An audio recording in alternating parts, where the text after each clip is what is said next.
Sergio Smetniansky, que es abogado, integrante de CADEP, que es la coordinadora antirrepresiva sobre los derechos del pueblo. Y también Sabina Frederick, que es antropóloga, tiene un doctorado en antropología social de la Universidad de Utrecht. Un postdoctorado en la Escuela Normal Superior, Laboratorio Maurice Holbach de Francia, no sé si se pronuncia así, donde trabajó en profesionalización policial y violencia. También fue directora del Departamento de Ciencias Sociales en la Universidad de Quilmes, investigadora del CONICET, coordina el grupo de estudios sobre policías y fuerzas de seguridad, tiene varias publicaciones y fue distinguida con el primer Premio Nacional de Cultura, categoría Ensayo Antropológico en 2014, por Las trampas del pasado, las Fuerzas Armadas y su integración al Estado Democrático. Por supuesto, fue ministra de Seguridad y presidenta de Cascos Blancos. Bueno. El tema de hoy es la seguridad y los derechos humanos. Y a mí me parecía que era muy interesante cuando José nos planteó esta reunión, porque nosotros los derechos humanos los tenemos incorporados en cada una de las carreras que se dan de manera para todo, o sea, toda la orientación de las carreras nuestras son en derechos humanos. Pero el tema de violencia lo vivimos hace muy poco, el 2 de septiembre, cuando nos encerraron acá y pusieron más de 60 policías y 4 hidrantes en la esquina y no nos dejaban salir, tampoco dejaban entrar. Y entonces me parece que es oportuno porque al día siguiente, si bien acá no, por suerte pudimos manejar la situación y no hubo ningún tipo de enfrentamiento, estuvimos muy cerca, pero no hubo ninguno. Al día siguiente sí hubo enfrentamientos en Plaza Lavalle porque reprimieron a los judiciales y al otro día reprimieron a los jubilados, cosas que ya se hizo costumbre, vienen haciéndolo cada miércoles, reprimen a los jubilados. Entonces es interesante poder escuchar a estos dos expositores. Bueno, empezamos entonces. José, ¿vos querés decir algo ahora? Para. José ya sabes qué es. Cercano a tu... No importa, sino... para el... Igual tenés un retorno de voz, para recordar mis comienzos de hablar sin micrófono. Vamos a tener una oportunidad pocas veces tan aprovechable. ¿Por qué? Porque Sergio viene de una experiencia de lucha antirrepresiva que arranca con la masacre de Busque. Terminaba la dictadura, muchos creían que se terminaba el Estado terrorista y en una esquina de Busque, 3 chicos tomando cerveza y la policía hace la clásica maniobra. Los mata, les pone armas, arma un montaje, pero esa vez la maniobra fracasó.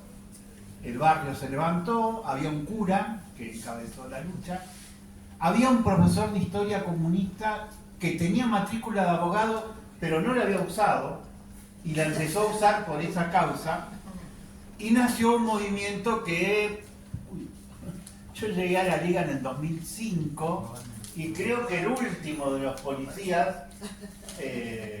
40 años, sí, vos así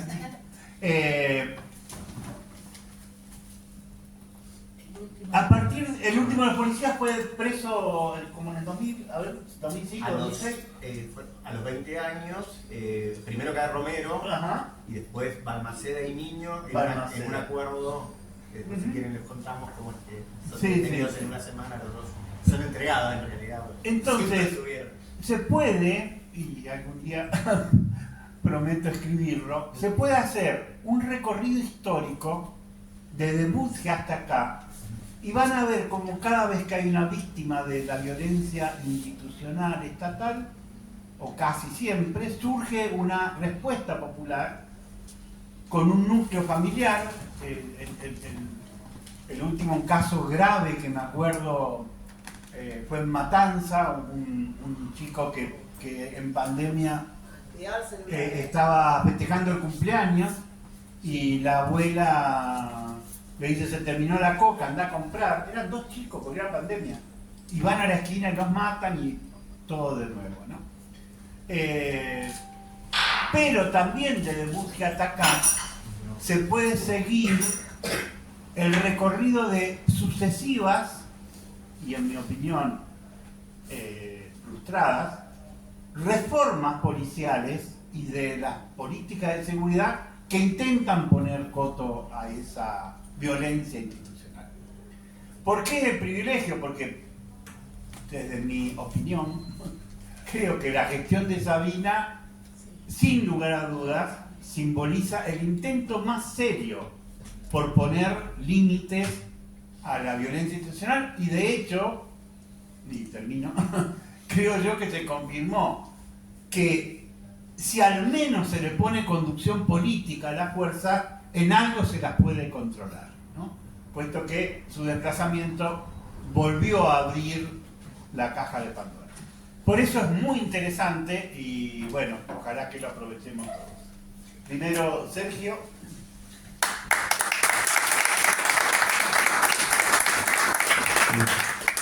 Bueno, buenas tardes. Aclarar, como se dijo, que el que habla no soy yo, o no soy solamente yo. Hablo en nombre de CADEP, la Coordinadora Antirrepresiva por los Derechos del Pueblo. Bueno, la verdad que no sé si fue a propósito la idea de ponerle a la charla la violencia del Estado ayer y hoy, haciéndolo jueves, sabiendo que los miércoles se está reprimiendo sistemáticamente, y hacerla en un ámbito que está sufriendo las dos caras de la moneda de la represión, ¿no? Porque represión y ajuste son dos caras de una misma moneda, y estamos en un lugar que está siendo víctima direccionada dentro de lo general, en particular del ajuste y de la represión. Bueno, para hablar de represión, ayer vamos a ponerle un coto al ayer, porque la represión, el Estado, podríamos hablar de los bandos policiales en adelante, de la época del virreinato, de que fuera, pero no vamos a ir tan lejos. Voy a tratar de contarles un poco la experiencia de lo que es el movimiento antirrepresivo en la Argentina, que va a ser uno de los nuevos movimientos dentro del espacio de derechos humanos de la década de los 80. Bueno, como contó José, el 8 de mayo de 1987, bastante cerca de mi casa, en Figueroa y Guaminí, en Ingeniero Busque, había 2 pibes tomando cerveza, uno tercero que pasaba circunstancialmente, y son asesinados por la policía. La masacre de Ingeniero Busque no es el primer caso de Gatillo Fácil, sino el primero donde un barrio se organiza para luchar contra estas políticas represivas del Estado. Para que eso suceda, se dan varias características que son fundamentales e imprescindibles. El hecho de que todo un barrio se rebele, y el hecho de que se le dé una dirección política y una organización a esa rebelión. Entonces, ahí es donde aparece la figura del padre Tato y fundamentalmente la del Toto Zimmerman. Toto Zimmerman, que viene a plantear: esto es una violación de los derechos humanos. Entonces surge la pregunta del momento. 1987, ¿eran compañeros? 3 pibes en una esquina tomando una cerveza. ¿De qué organización? 3 pibes en una esquina tomando una cerveza, pero militaban en... No, 3 pibes en una esquina tomando una cerveza. Lo que hoy parece simple, tengan en cuenta que se venía de una lucha donde no había ninguna duda que era violación a los derechos humanos. Pedir aparición con vida, la libertad de los presos políticos, el tema de la restitución de las identidades. ¿Qué duda había de eso?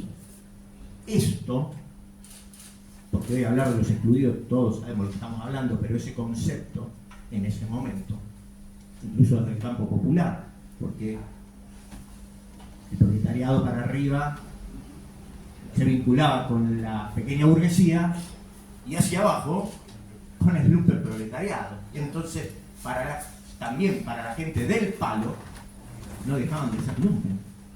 Entonces, la lógica del por algo será y en algo andarán, que efectivamente era de la época de la dictadura, digamos, porque si la violencia era generalizada, claramente era direccionada, Zimmermann va a plantear justamente eso, que la doctrina de la seguridad nacional, que había modificado el rol de las Fuerzas Armadas, que tenían como misión fundacional defender a la nación de ataques extranjeros, y la habían dado vuelta para atacar al enemigo al enemigo interno, que no éramos más ni menos que el pueblo. El 10 de diciembre del 83 va a empezar a mutar en una doctrina de la seguridad social, donde, así como antes el principal órgano ejecutor eran las Fuerzas Armadas, pero no el único, en este nuevo periodo las policías van a ser ese principal órgano ejecutor, más no el único. Entonces él dice, el problema es que el rol que tiene la policía no es garantizar la seguridad, sino garantizar el control social. De ese hecho surge el término gatillo fácil. Gatillo fácil surge porque Toto recordaba que Rodolfo Walsh había escrito en el diario de la CGT de los argentinos una frase que decía: la policía bonaerense es la secta del gatillo alegre y las manos en la lata. Pero a él le parecía que lo de gatillo alegre no cerraba con los 3 pibes muertos. Entonces la reformula y dice: este es un caso de gatillo fácil. Y de ahí surge el argentinismo, que incluso después se desplaza a varios otros países de Sudamérica. Ahora bien, de ese movimiento que se arma, que se llamaba la CAP, la Comisión de Amigos y Vecinos, empieza a participar gente de otros barrios. Entre ellos un chico que venía también de otro barrio del conurbano de la zona sur. Ese chico se llamaba Agustín Ramírez, vivía en San Francisco Solano y va a ser asesinado un año después, en 1988, en lo que es conocida la masacre de San Francisco Solano. ¿Por qué masacre? Porque la policía va a buscarlo. Agustín, se lo confunden con un vecino bastante parecido, el apellido Sotelo, asesinan a Sotelo, cuando se dan cuenta del error, asesinan a Agustín Ramírez. Entonces, Toto va a plantear, acá se cierra el círculo. ¿Sí? Si bien Agustín era pobre, era joven, en los mismos parámetros que los pibes de Urque, tenía una característica más: era un militante popular. Él pertenecía a la diócesis de Quilmes, en ese momento estaba Nova, y ellos planteaban: ¿y quién le compró la tierra a Dios? Y con ese concepto discutían el alma mater del sistema capitalista, que era la propiedad privada, y tomaban tierras y organizaban barrios. Entonces, ahí es donde él dice: se va a cerrar el círculo, donde entran todos los otros muertos y muertas de ese listado. Pasan otros casos hasta que se da lo de Walter Bulacio. Y si bien Walter Bulacio responde a los mismos parámetros sociales de los pibes de Budge y de Agustín, pibe pobre, barrio humilde, Aldo Bonzi, se dan dos particularidades. Walter iba a un colegio secundario de la capital federal con tradición en el movimiento estudiantil. Y su detención se da en el marco del recital de los Redonditos de Ricota. Entonces, el rock lo toma como bandera, se traslada al fútbol y los movimientos secundarios lo toman como bandera. Durante muchos años, las marchas anuales de derechos humanos en la Argentina fueron las del 24 de marzo y después la de Horacio y la del 16 de septiembre. Todos los años se hacía esa movilización. Y además hay otra cosa. Si bien respondía a los mismos parámetros sociales, al pibe que habían matado era compañerito de mi hijo. Entonces las balas empezaron a rozar cerca de la clase media. Entonces ya no solamente el problema era el negro villero, que seguramente en algo andarán, por algo será. Recién cuando se da lo de Cabezas, la problemática está ya a niveles. Y ahí empieza el primer juego dialéctico, ¿no? Porque el problema es de la maldita policía. Para los marxistas, si hay maldita policía, necesariamente debería haber una bendita. Y entendíamos que era una trampa. Me olvidé de decir, no es dato menor y no lo quiero omitir, que de la lucha de Budge, Solano y la fusión con la de Horacio va a surgir el organismo en el cual yo milité muchísimos años, que es la Correcta.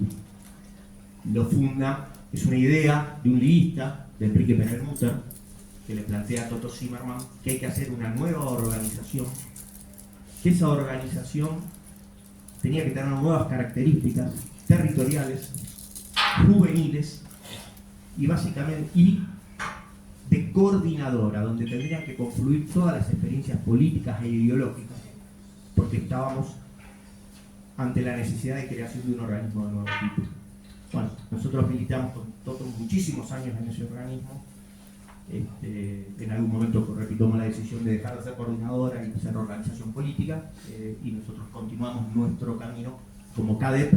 Ellos como Correpi somos organizaciones hermanas, nos seguimos encontrando en las luchas, cada uno sigue su línea. Entonces decía que ahí ya nadie dudaba el tema de la Villa. De ahí yo quiero pasar al estallido social del 10 de diciembre, del 20 de diciembre de 2010. ¿Por qué quiero pasar a eso? Para que podamos hacer una diferencia entre qué es esa represión y qué va a ser la que le va a seguir prácticamente de manera consecutiva y concadenada, y que no se puede entender una sin la otra. En lo personal, a mí hablar del 20 de diciembre, a mi organización, es además un tema fundamental, porque ese día, cuando reprimen a las madres, tipo 10 de la mañana, y es 10:30, nosotros en ese momento todavía éramos Correpi Sur, decidimos juntarnos en la estación Lanús e ir a marchar a la plaza. En el grupo que nos juntamos y nos encontramos en Constitución, estaba nuestro compañero, nuestro amigo Carlos Altirón. Cuando logramos llegar al obelisco, hay una decisión, las organizaciones más de los partidos políticos deciden ir hacia Congreso, y las organizaciones de los movimientos sociales, con los cuales nosotros teníamos toda una experiencia después de que había pasado Cutralcó, en los fogoneros a los piqueteros, aparece el movimiento de Florencio Varela, el primer corte, y nosotros dormíamos al costado de la ruta, estamos muy vinculados a toda esa historia. Cuando prácticamente eran todos una misma organización, el 90% de las organizaciones nacieron de ahí. Y nosotros decidimos ir a Plaza Norte. Bueno, ahí se arma la segunda represión, que en el 12 y pico, y en un momento yo lo pierdo a PTT, y PTT es uno de los asesinados en Plaza de Mayo. Lo que quería decir de esa represión es que la idea de la rebelión popular y del concepto de que se vayan todos es un poco, bueno, muchachos entren a la Casa Rosada.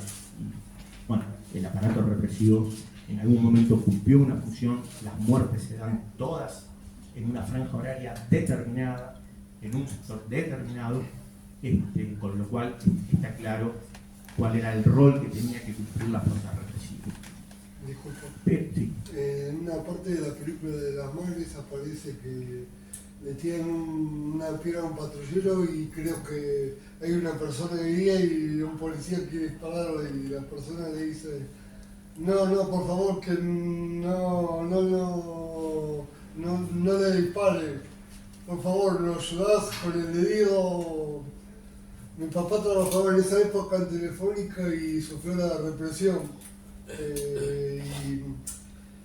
Trabajaba acá en Bartolomé Mitre y salía a comer y le agarró justo la represión y tuvo que irse.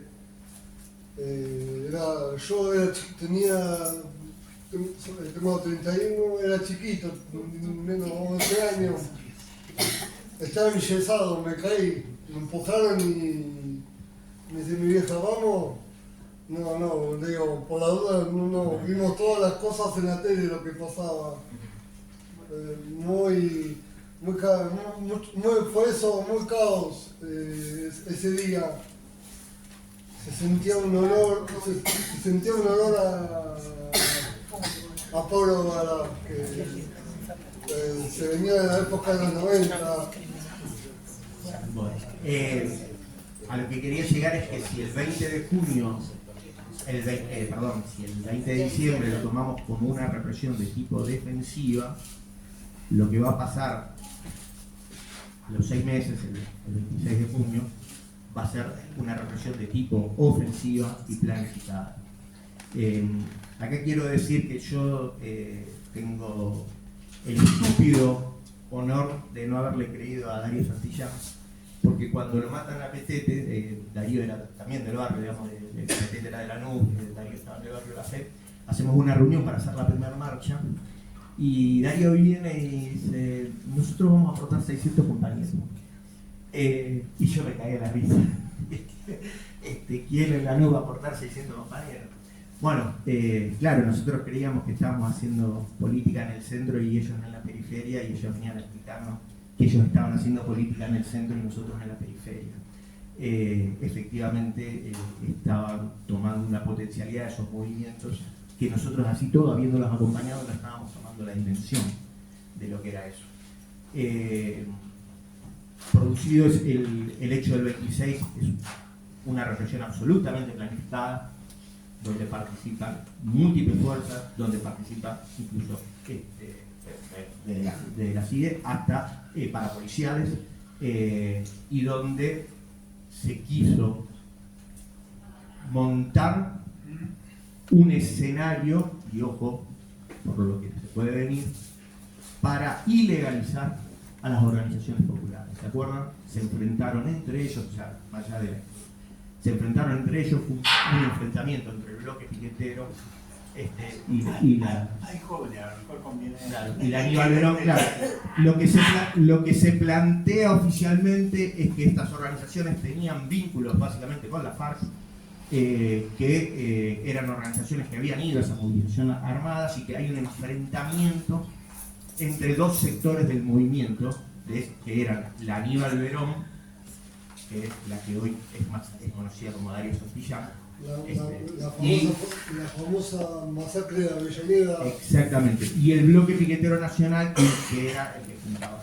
En ese contexto, a mí también me toca, yo ingreso a la estación poquito después del hecho, y me cruzo con otro compañero de militancia, que es el ruso Kowaleski. El ruso me dice, che, yo tengo las fotos, y creo que éramos los dos con rasgos humanos en medio de toda esa bosta de gente. Fue una cosa muy tremenda lo que pasó ahí. Y cuando el ruso revela esas fotos, me llama y me dice, che, tengo toda la secuencia. Me dice, pero Clarín también la tiene. Le digo, ¿por qué? Y me dice, porque Mateo estaba al lado mío y él tenía una cámara automática y yo una manual. Le digo, ¿eso qué quiere decir? que él disparó como si fuese una ametralladora y yo como si fuese un revólver, más o menos para que entiendan. Entonces dice, mirá, lleven las fotos, entréguenlas, obviamente estas fotos no se venden, es parte del compromiso. Y esas son las fotos que Página 12 publica al día siguiente y provoca que caigan. ¿Por qué hago este comentario? Por la importancia, porque estamos en una universidad y yo quiero respetar de que no basta tener conocimientos profesionales, sino que hay que ponerlos al servicio del campo popular. En ese momento había 2 profesionales de la fotografía, pero el hecho es que uno fue y entregó, porque ni siquiera Mateo tuvo mala intención. Mateo fue, entregó la cámara en Clarín y se fue. El otro era un militante político popular, pero bueno, quiero aclarar por si no saben, el Ruso Kowalewski, nosotros teníamos un espacio político, el Ruso Kowalewski, que era muy amigo de Eve y era el fotógrafo, además de militar con nosotros en la Coordinadora Sur, era el fotógrafo de así que hacerle un homenaje militante en este momento al ruso. Y si bien las fotografías salen el 28, lo más importante es que el 27 se llenó la Plaza de Mayo. Y si lo del 20 de diciembre, porque casi me olvido, que ayer salió la sentencia que vuelve a confirmar el tema o un policía que está escondido en España y no, de los autores intelectuales responsables, sienta jurisprudencia, mucha más jurisprudencia, sienta la rebelión popular de 10 y 19 y 20. Luchamos en esos 2 ámbitos. Estamos en un momento donde necesitamos organizaciones de derechos humanos y organizaciones políticas en situación de calle. ¿Sí? Necesitamos estar en las calles. Y ahí voy a hacer otra aclaración sin ninguna intención de caer en antinomias, pero sí en reivindicar identidades, que Maxi, que Darío, que Petete no se hubiesen considerado, o sea, eran compañeros que no venían del peronismo, eran compañeros que venían, que tenían organizaciones políticas que en ese momento se reivindican de izquierda. Y yo quiero decir esto porque somos una identidad que formamos parte del campo popular. Nosotros en CADE no nos consideramos hijos de Cristina, pero sí nos consideramos compañeros de Petete, de Maxi y de Darío, y somos parte del campo popular. Me parece que en estos nuevos tiempos donde tenemos que de hecho estamos reformulando en un montón de cuestiones, reivindicar nuestra identidad y reivindicarnos parte de una tradición de lucha de un pueblo, para nosotros es muy importante, y lo digo sin cuestión de generar antinomias, pero sí de reivindicar a sus compañeros, porque se llega después a lo que ustedes van a llamar la década ganada, mucho que ver por esa lucha donde esos movimientos sociales fueron fundamentales y no venían de una institución peronista. Me parece muy importante y lindo para debatir incluso en otro contexto.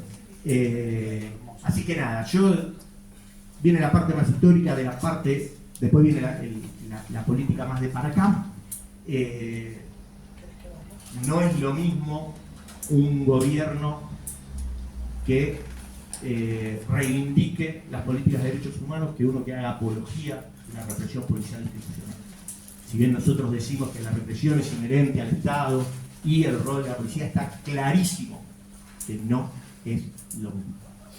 Los niveles de represión no es lo mismo. Nosotros planteamos, cualquiera que no sabe, de que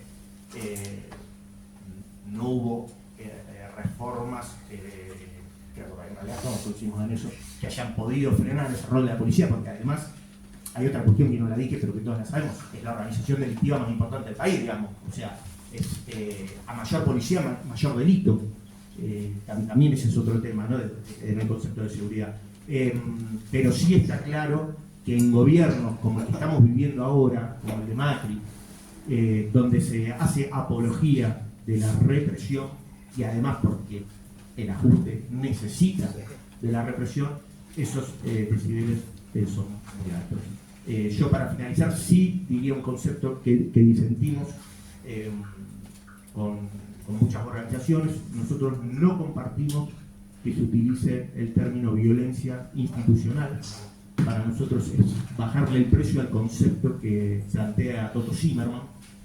Violencia y represión, ni en términos políticos, ni en términos lingüísticos, son sinónimos.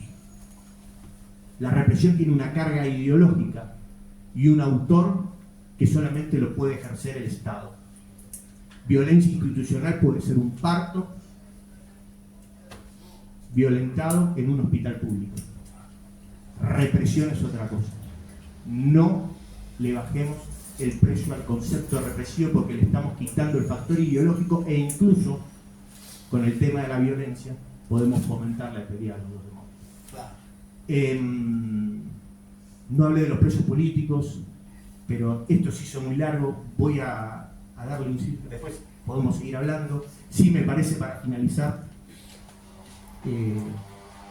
a nivel personal, a nivel político, reivindicar lo que yo entiendo que son los tres motores que mueven al universo: el amor, la curiosidad y la irreverencia. El amor rompe todo el discurso de los autoproclamados libertarios. Ay, mamita, di Giovanni, lo que harías, porque el amor necesita de la otredad, el amor necesita de poder ver más allá de nuestros propios ombligos, el amor necesita de la solidaridad. Uno no ama a uno mismo, entonces el amor es esencialmente anticapitalista. La curiosidad, porque necesitamos pensarnos, repensarnos y reinventarnos. No podemos seguir repitiendo recetas. Cada contexto requiere de nuevas respuestas, y la curiosidad nos va a dar la originalidad, basándonos en tantos años y tanta experiencia de lucha, para poder generar cosas nuevas. Y la irreverencia, bueno, qué decir de la irreverencia en la casa de las madres, ¿no? Jamás vamos a dejar de luchar. Quien diga que la lucha de clases quedó en un museo, vamos a explicarle que venimos con pluperos a volar telaraña, a llevarlas a las calles, a reivindicar esa historia de tantos años, de tanta, pero tanta lucha, y decir que, como nos enseñaron las madres, nunca, pero nunca, ni en el peor de los contextos, vamos a dejar de luchar. Siempre vale la pena luchar, y por eso en este lugar y en este momento decimos: ni un paso atrás. La única lucha que tenemos es la vida.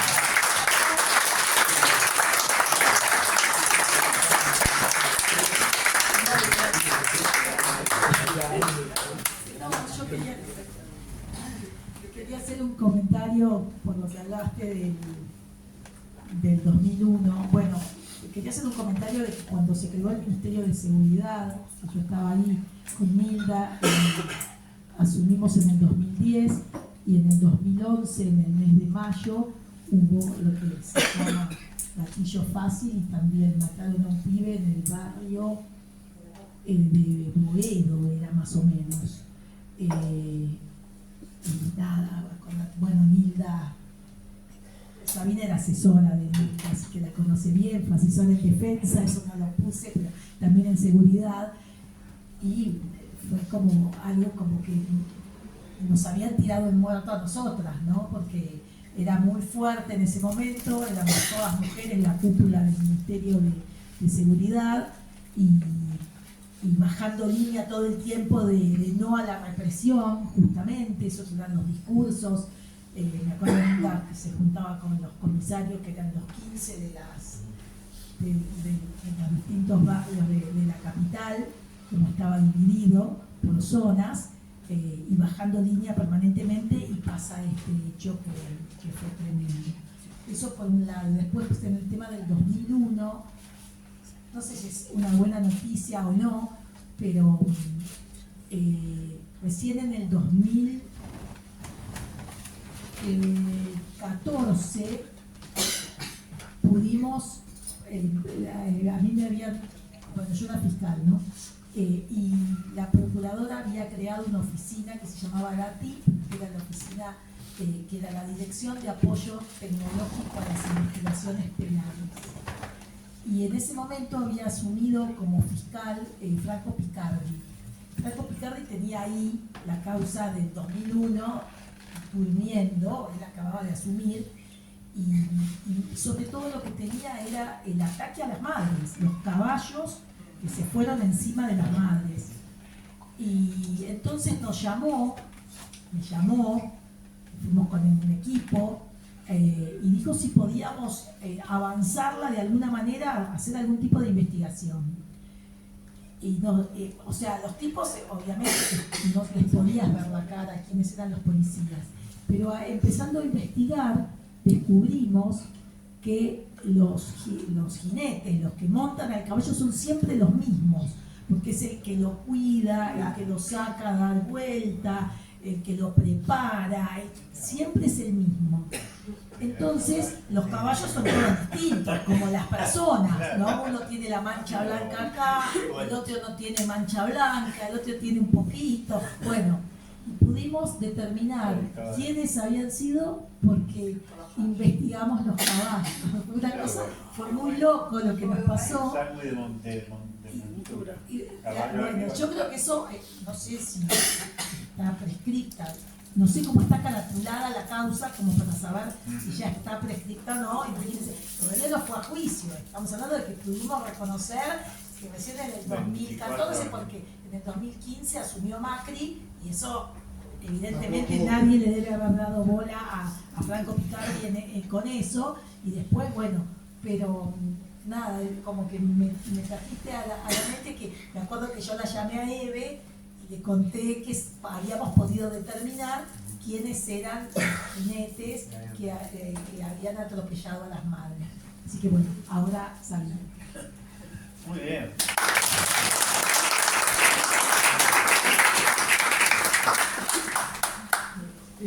Bueno, primero agradecer muchísimo la invitación a esta charla,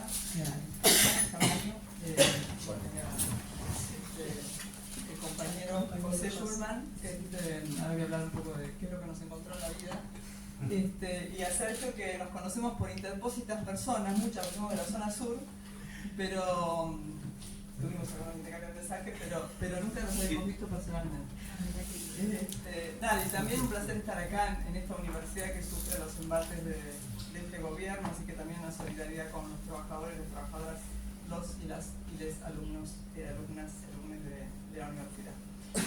Bueno, yo escuchando un poco las presentaciones y la intervención de Sergio, quería primero empezar por unas cosas finales que mencionó Sergio, con la cual yo acuerdo plenamente, que es esta idea de compleja para mí, controvertida, de hablar de violencia institucional y no de violencia estatal. Yo creo que coincido que es un desliz que no sé bien en dónde se produjo, pero que me parece importante llamar las cosas por su nombre y ubicar, ¿no? Que la violencia de Estado es un tipo de violencia que se distingue profundamente de cualquier otra, ¿no? De la violencia institucional, de la violencia interpersonal, y de otras muchas posibles violencias. No sé por qué en el camino esa palabra, digamos, ese concepto se perdió, pero creo que es importante recuperarlo. Y me parece que es importante recuperarlo porque a los ojos de lo que ha venido ocurriendo en estos, yo voy a tomar los últimos 20, pero sin abandonar toda esa historia que vos trazaste, Sergio, está claro que la represión del Estado es una decisión política, fundamentalmente política. Es cierto que a veces las fuerzas de seguridad, o algunos efectivos de las fuerzas de seguridad, cometen barbaridades o actos de violencia como lo que hemos estado viviendo, ¿no? Viendo, más que viviendo y viendo, como ha sido la golpiza a los jubilados, sucesivamente, ¿no? 3 miércoles ya van, 4. El gaseo a esa niña, los golpes, gente que quedó sin ojos de las represiones de los primeros meses de este año. Bueno, todo lo que hemos visto, experimentado y vivido muestra que efectivamente las fuerzas de seguridad terminan obedeciendo órdenes y actuando en consecuencia con los recursos que tienen. En los últimos 24 años, y sobre todo por toda la lucha que se vino llevando adelante en la Argentina desde la masacre de Budge en adelante, pero también por la historia del terrorismo de Estado, que creo que hay que mencionarla, que dio también un fondo de conocimientos y de indignación frente a la violencia de Estado, que hizo que esas organizaciones surgieran a propósito de esas distintas masacres consideradas de gatillo fácil. El Estado, y en 2001, que fue yo creo que un punto de quiebre muy, muy importante en esta historia, el Estado hizo un montón de cosas para bajar los niveles de violencia en la represión. Muy intermitentemente, sin duda, pero yo creo que hay que mencionar la gestión de Nilda Garré y de Cristina Camaño, que fueron el antecedente. También la de León Arlanian, pero lo que pasa es que fuera de León fue en la provincia de Buenos Aires, estuvo muy acotada. Pero lo que dejaron Nilda y Cristina en esos 2-3 años en los que pudieron ejercer efectivamente la conducción fue la base de lo que nosotros tomamos algunos años después, casi 7 u 8 años después. Y me parece que eso hay que subrayarlo, ¿no? Hay que subrayar los logros que se hicieron desde el Estado para reducir los niveles de violencia estatal en distintas circunstancias. No solo en las circunstancias de los conflictos que generan posibles represiones o evitan las posibles represiones, sino también en relación con lo que hacen las policías más allá del horario de servicio, o inclusive en horario de servicio, cuando se producen estos episodios de gatillo fácil. Y lo subrayo porque me parece importante considerarlo. Bullrich puede hacer todo lo que está haciendo en estos 9-10 meses porque dejó sin efecto el protocolo que sancionaron Garré y Camaño durante su gestión en el año 2011. Ese protocolo enunció en una norma aquello que Néstor de alguna manera fue construyendo luego del 2001 y por efecto de la lucha de las organizaciones políticas y sociales, con la creación del cuerpo llamado DOUCAT en la Policía Federal, que era un cuerpo de contención de manifestaciones, entrenado para bancarse piedrazos, escupitajos, puteadas, golpes, etc., sin uso de arma letal. Eso se consolidó en una norma que se aprueba recién en el 2011, que es el protocolo, creo que se llama Protocolo de Intervención en caso de manifestaciones, algo así era el nombre, que deroga Bullrich en el 18 de diciembre del 2023 con el famoso protocolo antipiquetes, que yo creo que hay que llamarle antiderechos, no antipiquetes. Entonces me parece importante reconocer cómo la lucha de las organizaciones sociales ancladas en las luchas por los derechos humanos, por lo que vivimos durante el terrorismo de Estado, fue ingresando al Estado como políticas, como medidas. Durante la gestión de Garré y Camaño se creó un programa de uso racional y progresivo de la fuerza que fue un instrumento que entró a las escuelas de la Policía Federal, sobre todo porque es la policía que todavía hoy tiene más casos de gatillo fácil fuera de servicio de las 4 fuerzas federales, con discusión con los policías, en fin, eso obviamente durante la gestión de Bullrich, y lo voy a decir porque como estamos en una época en la que no hay que repetir viejos errores, hay que tratar de mejorar lo que hemos hecho, lo que ellas habían dejado y construido en esos 2/3 años de gestión, luego llegó como secretario de Seguridad Sergio Berni y empezó a aplastar y frenar muchas de las cosas que se venían haciendo, inclusive las que tenían que ver con la Policía Federal. Y acá hago un paréntesis para decir que, así como yo siempre trabajé, la verdad, que para el Estado, como docente universitaria, como investigadora en CONICET, como funcionaria, como asesora, como ministra, siempre trabajé para el Estado.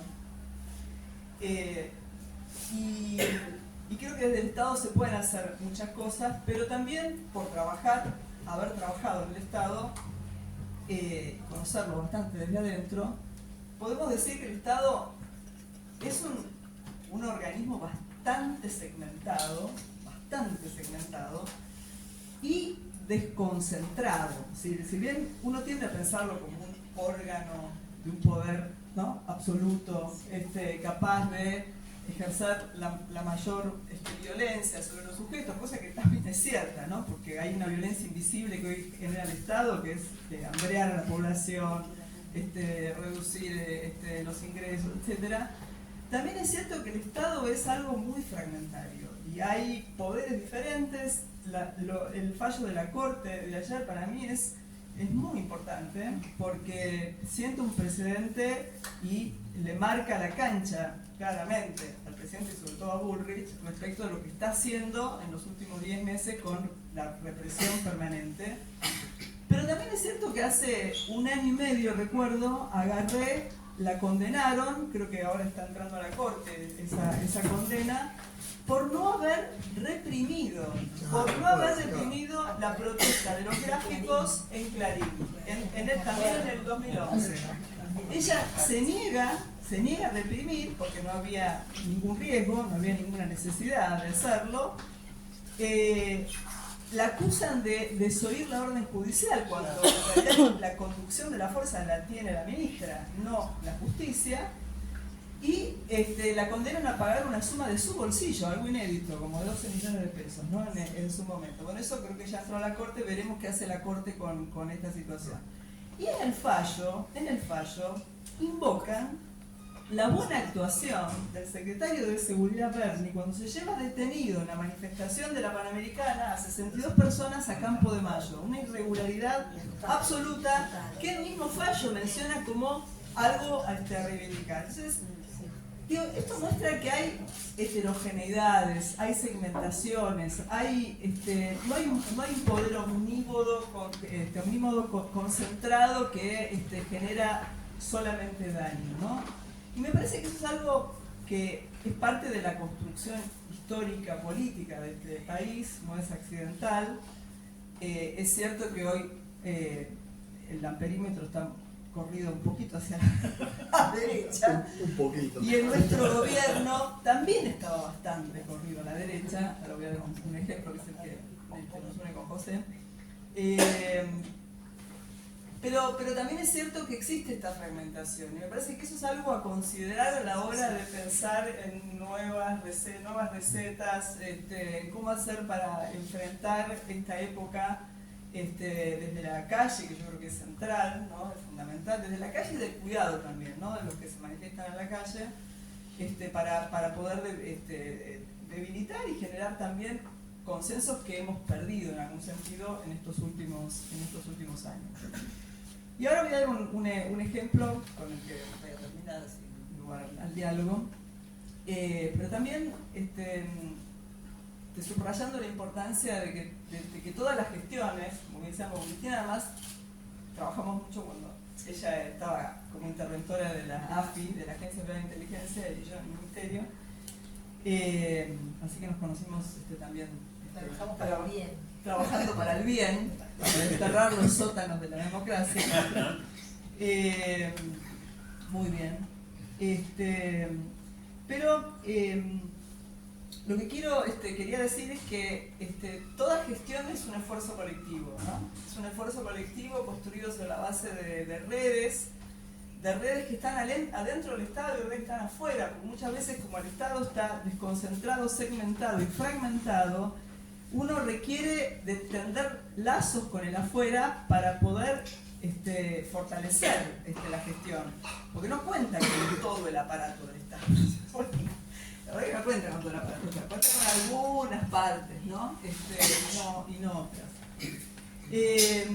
Con José nos conocimos a través de otra compañera, una antropóloga con la que cantábamos en el 2016-2017 para pasar el gobierno de Macri, Nuria Ginger, que llegado a un punto en el proceso de conflicto en Mascardi, un conflicto que todos conocerán, que fue el que produjo por un desalojo forzado por la comunidad de Bariloche, la fiscal Little y Bullrich. Sí, y ahí trabajamos un poco después, ahí voy a llegar al final de la historia. Ese desalojo termina con el asesinato de Rafael Nahuel,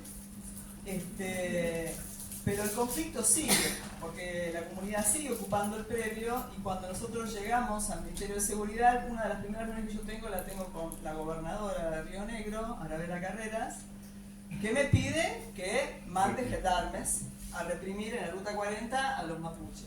Y yo le digo que no, que hay otra manera, que hay que vincularse con la universidad, que ahí hay, primero que tenemos una constitución que reconoce el derecho de las poblaciones originarias, que hay que tratar de instalar un mecanismo de resolución alternativa de conflictos. Bueno, ella me escucha, bueno, me queda otra, aunque trabajó bastante para sabotear esa orientación. Firmamos un acuerdo, la ministra de Justicia Lozardo, bueno, Cabandí, estaban todos limolados. Tucumán, eso fue en febrero del 2020, pero bueno, vino la pandemia que también complicó nuestro acercamiento a la comunidad. Gabriel Fuchs, lo quiero nombrar porque fue también muy importante en ese trabajo de acercamiento y de negociación más in situ con las comunidades. Nos acercamos a los referentes institucionales y también a la comunidad hostil. No era una comunidad, yo no fui, ¿no? Porque no era conveniente, digamos, pero sí Gabriel, con toda la prensa en contra, ¿no? Toda la prensa en contra, TN, América 24, La Nación, bueno, inventando historias de todo tipo.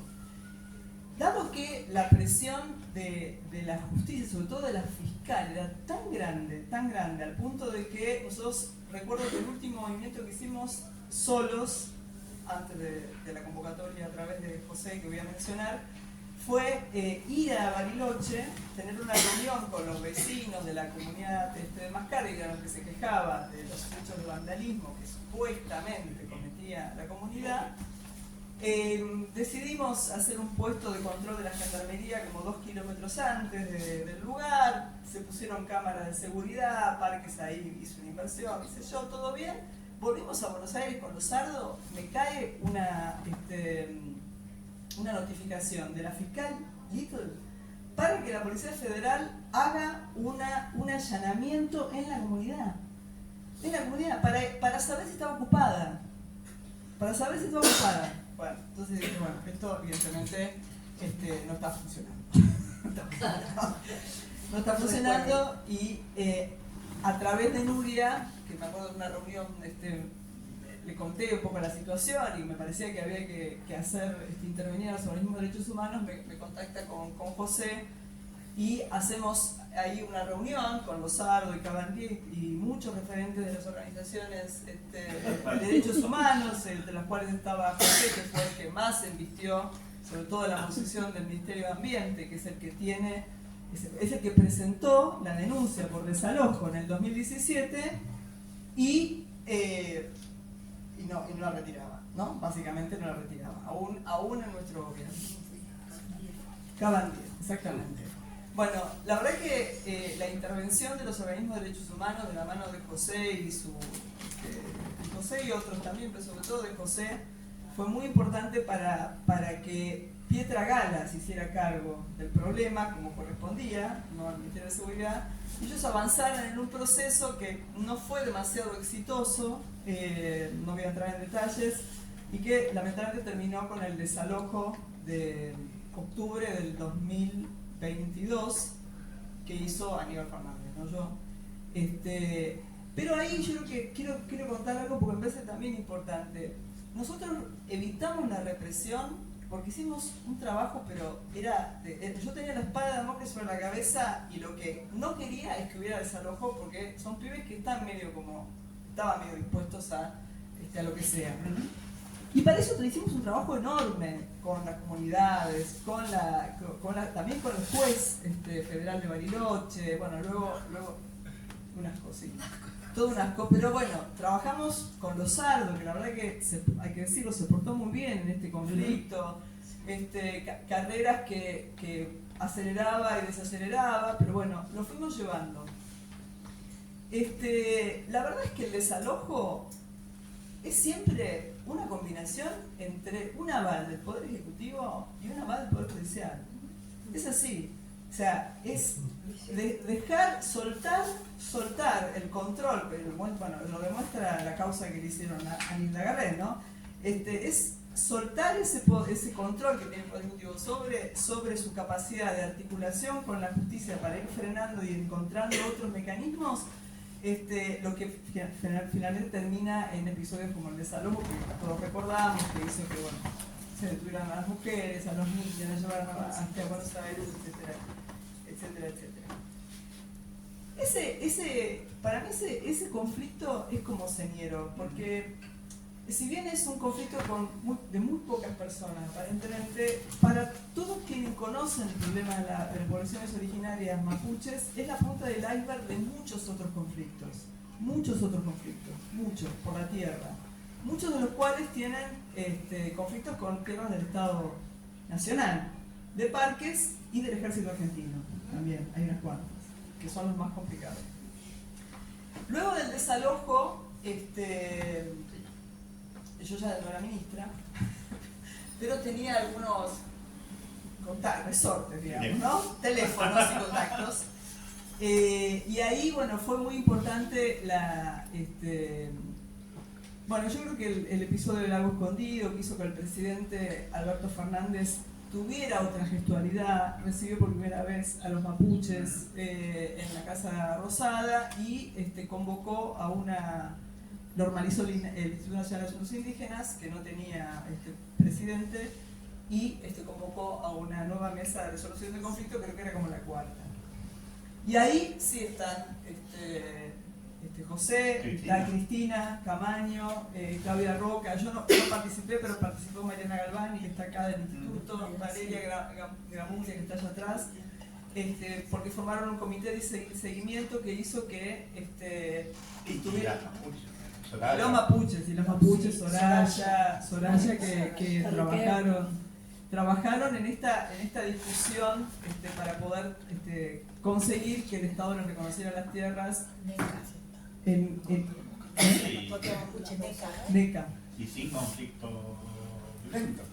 violento. Así que bueno, esa es una experiencia que tuvo sus puntos de éxito. Creo que si no fue absolutamente exitosa es porque, el Estado es un aparato totalmente segmentado, lleno de posiciones contradictorias entre sí, que vinculan funcionarios con sectores de poder y de intereses que traccionan las decisiones en otro sentido. Pero no hay una linealidad en todo, ni buenos ni malos, ni buenos y malos, ¿no? Me parece que eso es importante también entenderlo, porque un poco explica por qué llegamos hasta acá, ¿no? Porque para hacer todo esto que hicimos, entre muchos de los que estamos acá y otros que no están, incluyendo los mapuches, la verdad es que hubo que poner el cuerpo, ¿no? Muchísimo, fines de semana, verano, vacaciones, es decir, la verdad que hubo que poner el cuerpo sabiendo que era ese el objetivo. Incluso contra funcionarios nuestros. Incluso contra funcionarios nuestros, uno de los cuales ya mencionó Cristina. Ya desde que fue recuperado. Y otros, porque nosotros sabemos que hubo vinculaciones entre sectores de la cámpora y la justicia, o sea, y eso la verdad que Bueno, eso forma parte de lo que habilita operaciones y de lo que hace bastante complejo reconocer los derechos de las poblaciones como los originarios y otras poblaciones. Estoy dando este ejemplo, podría dar otro, por ejemplo, con los tercerizados del Roca, con los que no lo voy a dar porque es larguísimo, pero que también Cristina fue protagonista porque fue la fiscal del caso Mariano Ferreira en 2010, que fue la verdad que un ejemplo, ¿no?, de un proceso que identificó a los responsables intelectuales del asesinato de Mariano. Pero que también fue un conflicto que luego volvió a aparecer de otra manera, y ahí yo creo que hay que, y acá con esto cierro, me parece que suelo ser optimista, ¿no? Yo creo que, volviendo un poco al comienzo, yo creo que el Estado argentino hizo mucho, aunque contradictoriamente, para que hoy las fuerzas de seguridad federales que pegan, lastiman en la calle, todavía no usen balas letales, ¿no? Munición letal. Ahora compraron. Ahora compraron. Sí, compran todo el tiempo, compraron armas nuevas, pero por ahora no las están usando.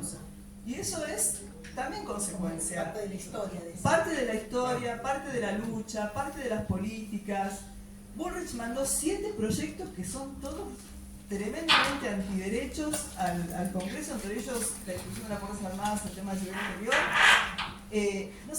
No le va a ser fácil hacer pasar todo eso. Ya el de armas tuvo un dictamen de mayoría, el planteo de armas que proponía, que la verdad que aún con sectores del radicalismo y de la libertad avanza es mucho mejor de lo que ella había mandado al Congreso.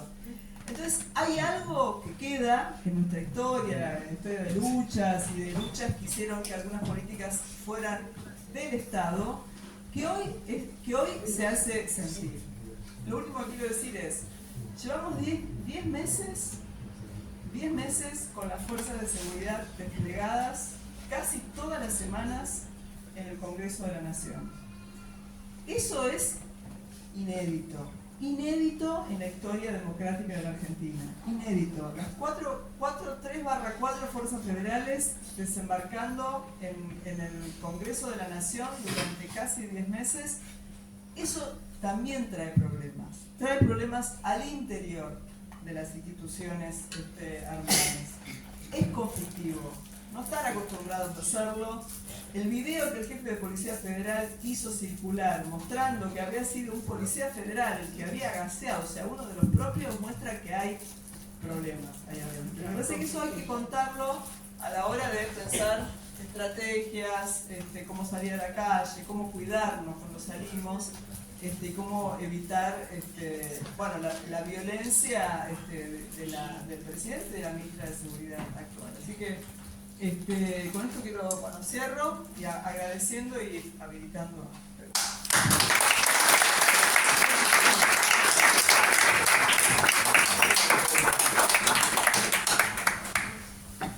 Bueno, ¿alguna pregunta?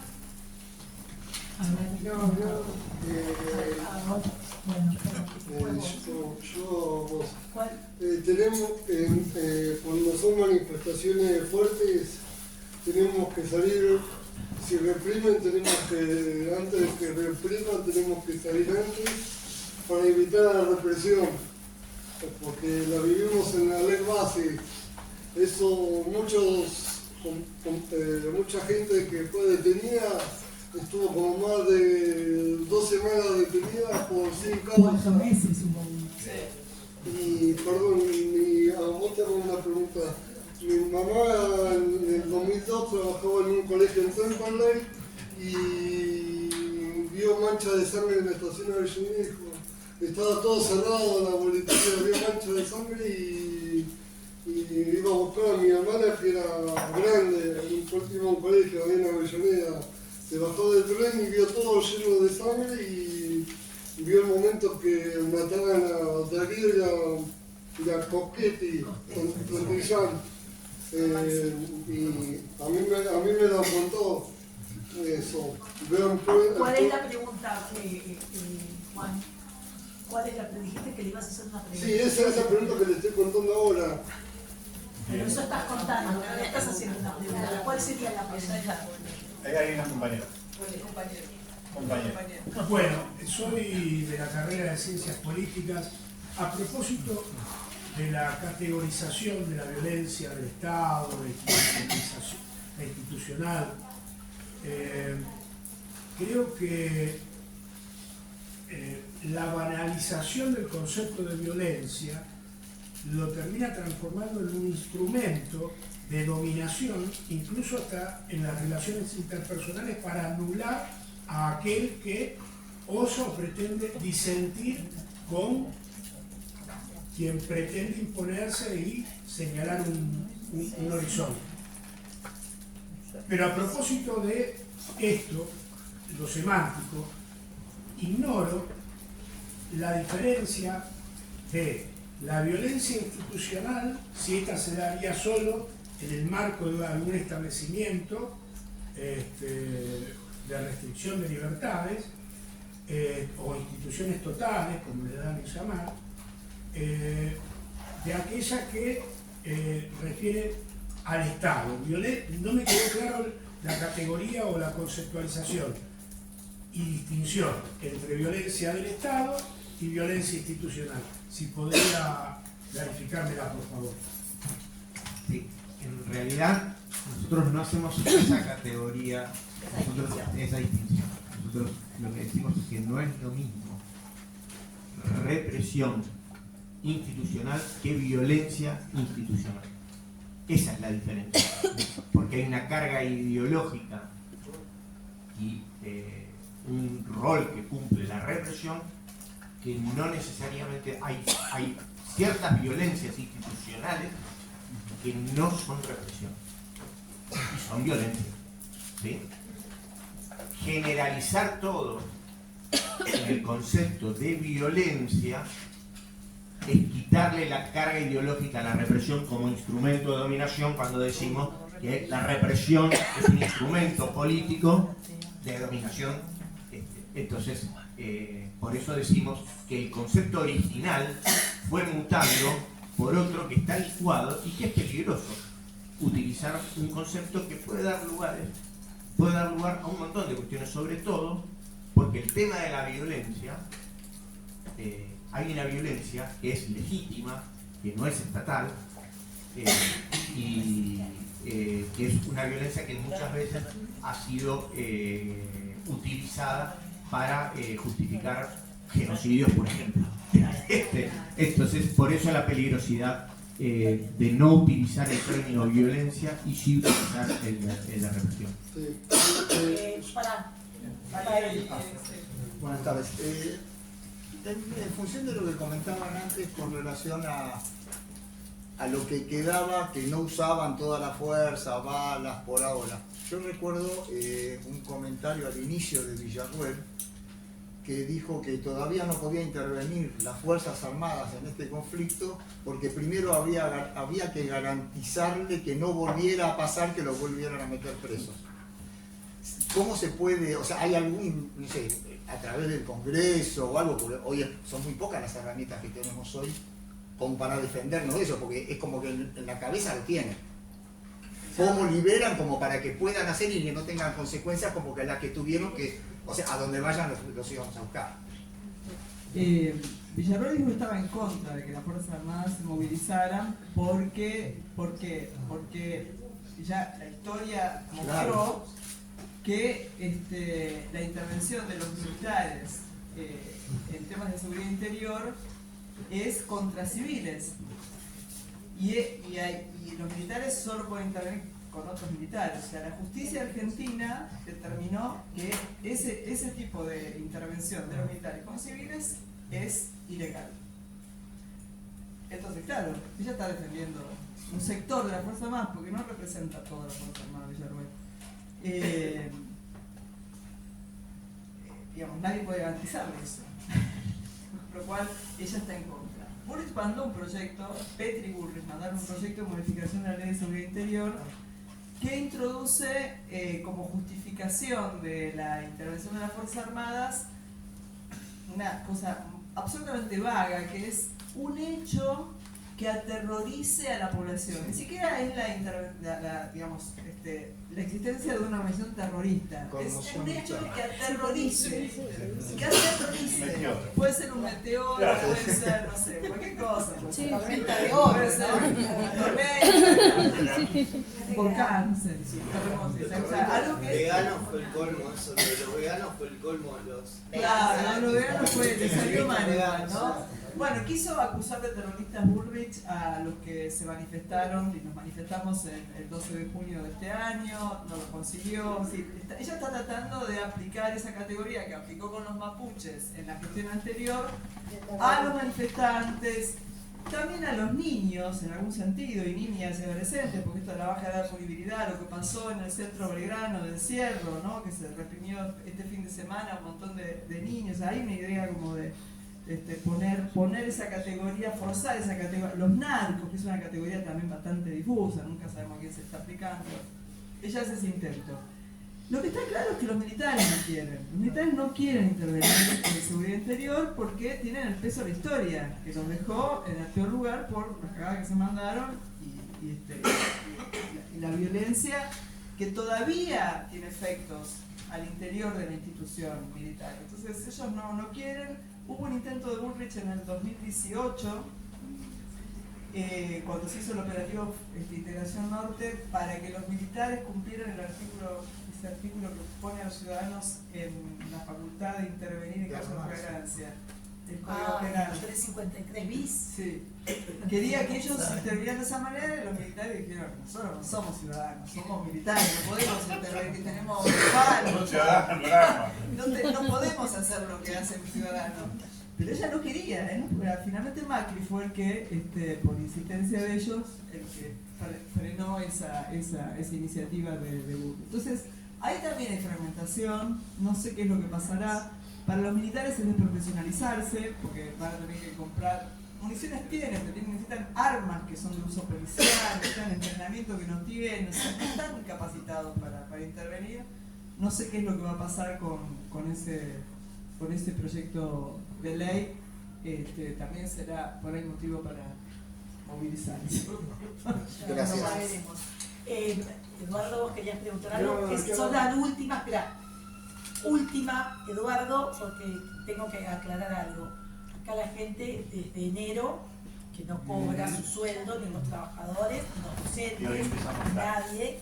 Hoy empezamos, claro, yo quería pasarlo para las 5, pero también es un problema porque hay gente que no puede llegar porque está trabajando, lo hicimos a las 6, pero tengo gente arriba que está esperando que nosotros nos vayamos. Entonces me parece también una falta de respeto estar mucho más tiempo. Le digo que el próximo encuentro va a ser 14 de octubre. Bien. Para pensar el aporte de Ernesto Guevara a los derechos humanos, con la presencia del embajador de Cuba en Argentina y un mensaje especial que va a grabar el compañero Evo Morales.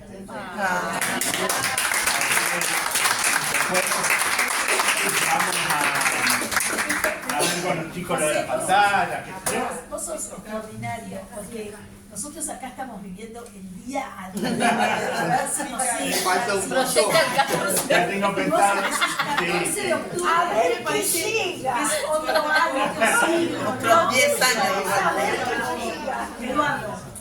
Yo lo que quería preguntarle, a raíz de lo que está pasando ahora, después de que pasó la dictadura y aparecieron las madres, a mí me parece, porque yo creo que pasaron el gobierno, sigue estando la misma ministro, y en estos momentos nosotros no estamos haciendo nada a nivel, ¿cómo les podría decir?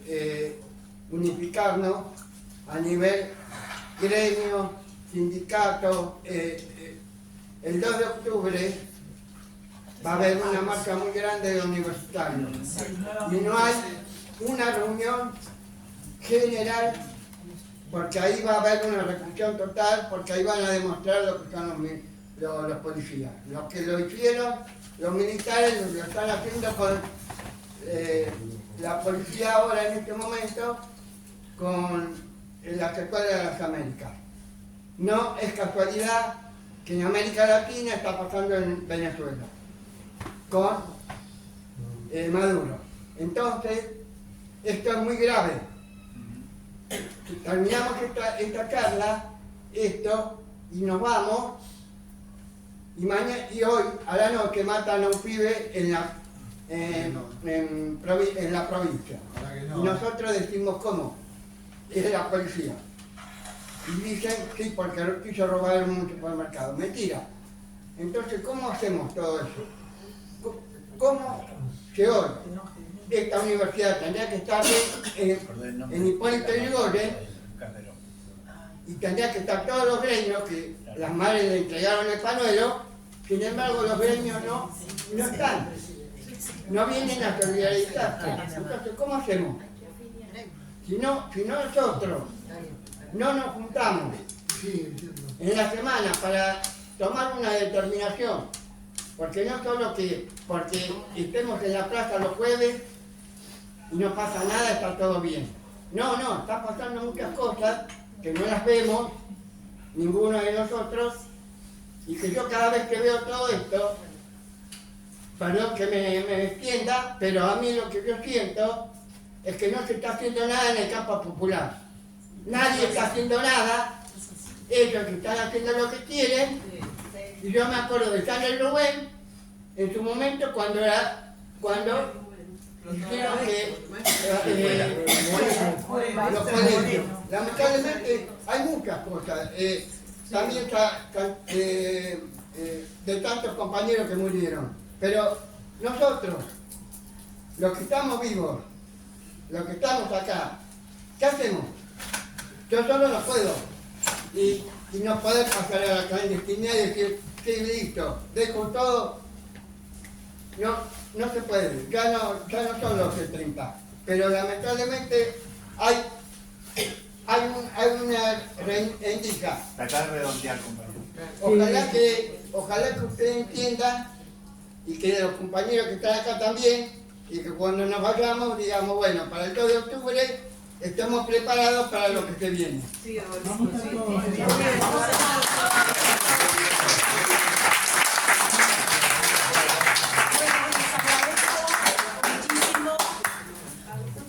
que hayan venido. Les agradezco. El 14 de octubre tenemos el tercer encuentro. Así que bueno, muchas gracias. Y lo que sí les voy a pedir